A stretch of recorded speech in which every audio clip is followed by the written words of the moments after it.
Nápoles ao amanhecer. Ruas estreitas e úmidas do centro histórico. Um homem de terno escuro caminhando rapidamente entre mendigos e crianças descalças. Uma bolsa médica na mão.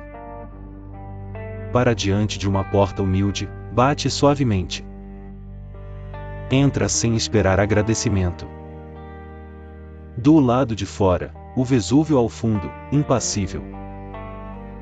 Havia um médico em Nápoles que atendia os pobres de madrugada, deixava dinheiro embaixo dos travesseiros dos pacientes indigentes e recusava honorários de quem não podia pagar.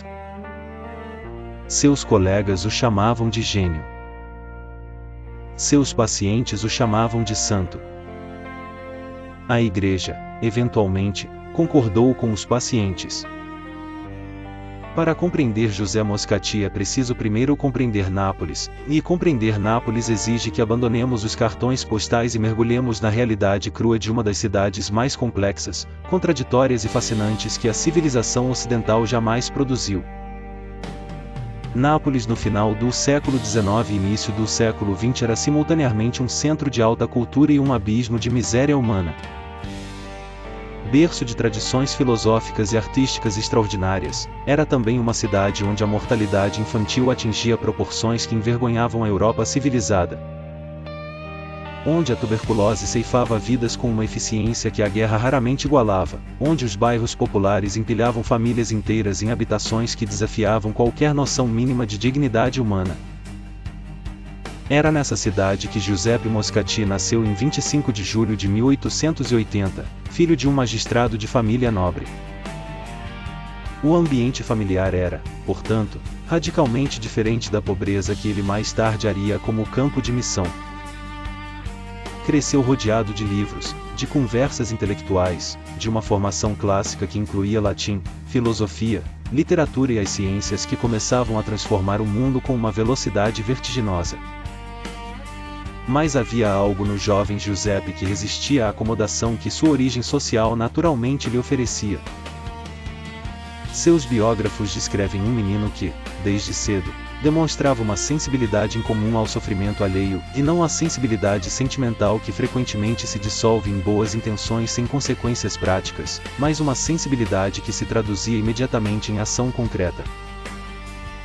Quando um irmão mais velho sofreu uma paralisia grave, o jovem Giuseppe acompanhou de perto todo o processo de tratamento médico com uma atenção que ia muito além da curiosidade fraternal. Ali nasceu, provavelmente, a vocação que definiria toda a sua existência. A medicina que Moscati escolheu estudar era uma medicina em plena revolução. Pasteur havia demonstrado a teoria dos germes. Lister havia transformado a cirurgia com a antisepsia. Koch havia identificado o bacilo da tuberculose. Era um momento em que a ciência médica se sentia, pela primeira vez na história, verdadeiramente capaz de combater as doenças com algo além de intuição e tradição empírica. O entusiasmo positivista da época tendia a interpretar esses avanços como a prova definitiva de que a razão científica era autossuficiente, que a medicina do futuro não precisaria de Deus, de alma ou de transcendência. Precisaria apenas de microscópios melhores. José Moscati formou-se em medicina pela Universidade de Nápoles em 1903, com uma dissertação brilhante que imediatamente chamou a atenção do meio académico. Iniciou sua carreira no Hospital degli Incurabili, o Hospital dos Incuráveis, um nome que, por si só, carregava todo o peso filosófico da condição humana diante do sofrimento. Ali, entre pacientes que a medicina da época havia oficialmente desistido de curar, Moscati começou a desenvolver o que seus contemporâneos descreveriam, com alguma perplexidade, como um método que ia além do método.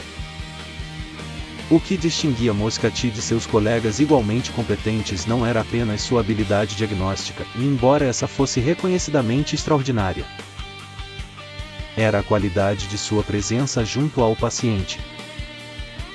Em uma época em que a medicina científica tendia a tratar o doente como um conjunto de sintomas a serem corrigidos, Moscati insistia em tratar a pessoa inteira. o que hoje chamaríamos de abordagem holística, mas que ele praticava não como filosofia alternativa, mas como consequência natural de sua fé cristã. A teologia católica possui um conceito que é fundamental para entender Moscati e a dignidade ontológica da pessoa humana.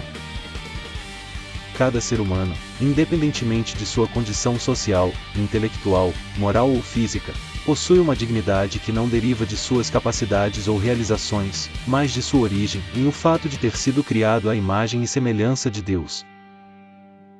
Essa dignidade inalienável não pode ser perdida pela doença, pela pobreza, pela degradação ou pelo pecado.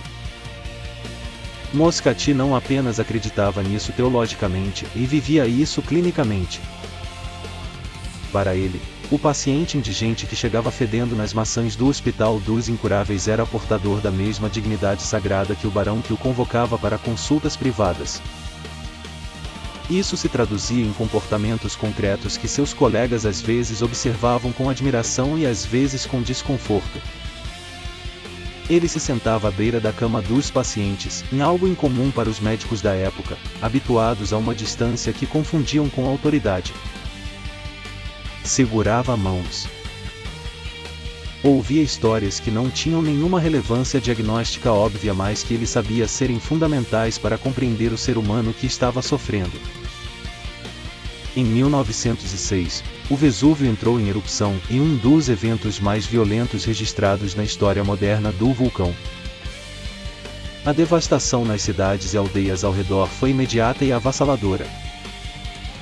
Moscati foi um dos primeiros médicos a chegar às áreas afetadas, trabalhando ininterruptamente por dias, dormindo pouquíssimo, atendendo centenas de feridos com uma energia que impressionava a todos ao redor. Mas foi um episódio específico durante essa catástrofe que entrou para a tradição hagiográfica de Moscati. Em um dos hospitais improvisados, havia um grupo de pacientes gravemente enfermos que precisavam ser transferidos urgentemente. Os médicos responsáveis calcularam que a transferência era impossível e os pacientes não sobreviveriam ao transporte. Moscati insistiu na evacuação imediata. Foi contrariado. Insistiu novamente. Finalmente, por sua insistência, os pacientes foram movidos, e horas depois, o teto da ala onde estavam originalmente desabou, matando todos os que haviam permanecido. Os que testemunharam esse episódio descreveram a certeza de Moscati com palavras que variavam entre intuição clínica extraordinária e algo que resistia a qualquer categorização puramente racional. O próprio Moscati, quando questionado sobre como havia sabido, respondia com uma simplicidade que desconcertava seus interlocutores: "Não fui eu que soube." Esse tipo de resposta era característica de Moscati e revela algo fundamental sobre a estrutura de sua espiritualidade. Ele não fazia separação entre sua ciência e sua fé, mas também não as confundia. Era um cientista rigoroso que sabia exatamente onde terminavam as competências da ciência e onde começava o território onde apenas a oração podia navegar. Professor em Nápoles, ele unia a bioquímica e fisiologia à dimensão espiritual do paciente nas aulas. Diante do espanto acadêmico, defendia o amor ao conhecimento, mas ensinava: "E amai a ciência, mas amai ainda mais a verdade, e a verdade é maior do que toda a ciência." A prática médica de Moscati era inseparável de sua prática de caridade, e aqui usamos a palavra caridade em seu sentido teológico preciso, que é muito mais exigente do que o uso corrente sugere. Caritas, em latim, em agape, em grego, e não é simplesmente a benevolência of the well-being social or the philanthropy of the rich that distributes leftovers. É o amor que se doa sem calcular retorno, que vê no outro não um objeto de compaixão condescendente mas um irmão, em alguém cuja dignidade é idêntica a mim e cujo sofrimento, portanto, me convoca com força de obrigação, não de opção. Moscati atendia gratuitamente todos os que não podiam pagar. Isso, por si só, não seria extraordinário, e muitos médicos da época o faziam ocasionalmente. O que tornava Moscati singular era a escala e a sistemática dessa prática. Ele organizava sua agenda de modo que os pacientes pobres fossem atendidos antes dos ricos, chegava ao hospital horas antes dos colegas para atender os indigentes que esperavam desde a madrugada. E frequentemente, e isso está documentado em múltiplos testemunhos, deixava dinheiro do próprio bolso embaixo dos travesseiros dos pacientes hospitalizados, calculando quanto cada família precisaria para sobreviver durante o período de convalescença do familiar internado. Essa última prática é particularmente reveladora. Moscati compreendia algo que a medicina contemporânea está redescobrindo com o conceito de determinantes sociais da saúde, que a doença raramente é apenas biológica. É também econômica, social, habitacional, nutricional. Tratar o paciente e enviá-lo de volta às mesmas condições que o adoeceram era, para Moscati, uma forma sofisticada de negligência médica. O cuidado com a vida, que era o título e o tema central de sua vocação, exigia uma atenção integral que não terminava na alta hospitalar. Sua produção científica era igualmente extraordinária. Publicou pesquisas importantes sobre bioquímica, sobre o metabolismo do glicogênio, sobre a fisiologia do fígado, trabalhos que foram reconhecidos internacionalmente e que lhe renderam convites para universidades em outros países, convites que recusou sistematicamente. Nápoles, com seus pobres e sua complexidade, era o lugar onde ele havia sido colocado. E Moscati não concebia santidade fora do lugar concreto onde a providência o havia situado. A vida espiritual de Moscati era tão intensa quanto sua vida profissional, e as duas eram, para ele, literalmente a mesma vida vista de ângulos diferentes. Frequentava a missa diária, confessava-se regularmente, era membro da congregação mariana e mantinha uma vida de oração que seus contemporâneos descreviam como profunda e constante. Não a oração de quem cumpre uma obrigação religiosa, mas a de quem mantém uma conversa contínua com alguém cuja presença é real e imediata. Sua devoção à Eucaristia era o centro de tudo. Acreditava, e vivia essa crença com uma coerência impressionante, que o mesmo Cristo que ele recebia na comunhão matinal era o Cristo que ele encontrava no rosto de cada paciente que atendia durante o dia.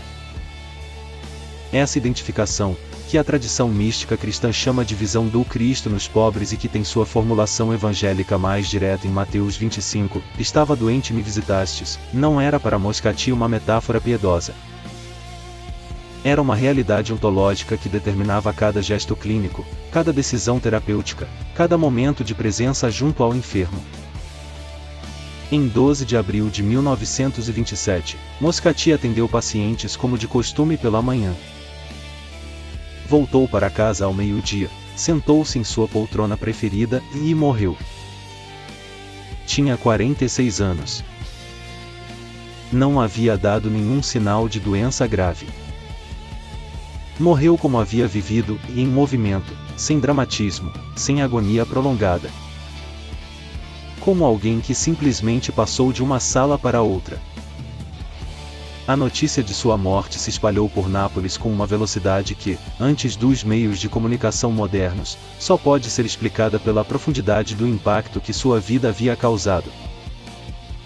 Multidões compareceram ao seu velório e ao seu enterro. Pessoas de todas as classes sociais, barões e mendigos, professores universitários e analfabetos, choravam lado a lado diante do caixão de um homem que havia tratado a todos com a mesma atenção. Imediatamente começaram os relatos de graças recebidas através de sua intercessão. A causa de canonização foi aberta com uma rapidez que refletia a convicção popular sobre sua santidade. João Paulo II canonizou em 25 de outubro de 1987. A história de José Moscati coloca sobre a mesa uma questão que o mundo contemporâneo precisa urgentemente debater: o que é, fundamentalmente, a medicina? É uma tecnologia de reparação biológica? É uma ciência aplicada cujo objetivo é a normalização de parâmetros fisiológicos? Ou é, e como Moscati viveu e morreu acreditando, em uma forma de serviço sagrado ao mistério da vida humana? A resposta a essa pergunta não é academicamente neutra.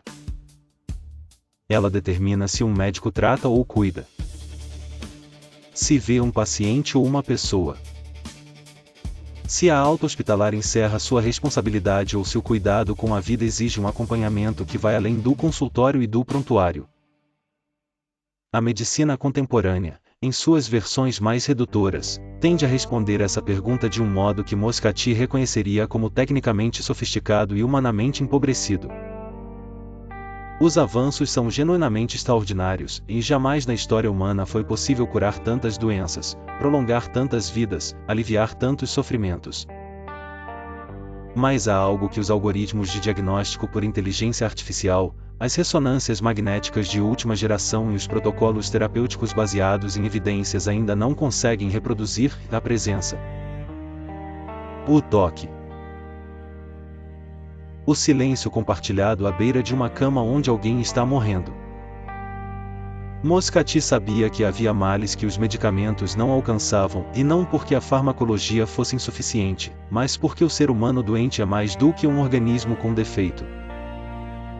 É um ser que sofre, e o sofrimento é uma experiência que tem dimensões biológicas, psicológicas, sociais e espirituais que se interpenetram de modo que nenhuma especialidade médica, isolada das outras, consegue abordar integralmente. A Igreja, ao canonizá-lo, não estava dizendo que a fé substitui a ciência. Estava dizendo algo mais preciso e mais desafiador, que a ciência sem amor é técnica, mas não é medicina. Que o médico que trata o corpo sem respeitar a alma do paciente está fazendo algo menos do que aquilo para o qual foi formado. E que um homem que soube unir, com coerência perfeita e ao longo de toda uma vida, o rigor científico e a caridade cristã, merece ser proposto ao mundo como modelo, e não de perfeição abstrata, mas de humanidade concreta e plena. Nápoles ainda guarda sua memória. E os pobres, que nunca esquecem quem os tratou como gente, ainda rezam com seu nome nos lábios. Ruas de Nápoles ao entardecer. Uma criança correndo entre as vielas. Uma janela iluminada de hospital. Mãos de médico sobre mãos de paciente idoso. O Vesúvio ao fundo, dourado pelo sol poente. Fundido lento em preto. São José Moscati foi canonizado em 1987 por João Paulo II. Seus escritos, suas cartas e os testemunhos de seus pacientes foram preservados e continuam sendo estudados em faculdades de medicina e de teologia ao redor do mundo. Ele é o padroeiro dos médicos e dos universitários napolitanos, e uma provocação permanente para todos que exercem a medicina como vocação. A medicina é uma missão, não uma profissão. E uma missão exige que nos doemos inteiros, e não apenas nossa competência, mas nossa humanidade. São José Moscati.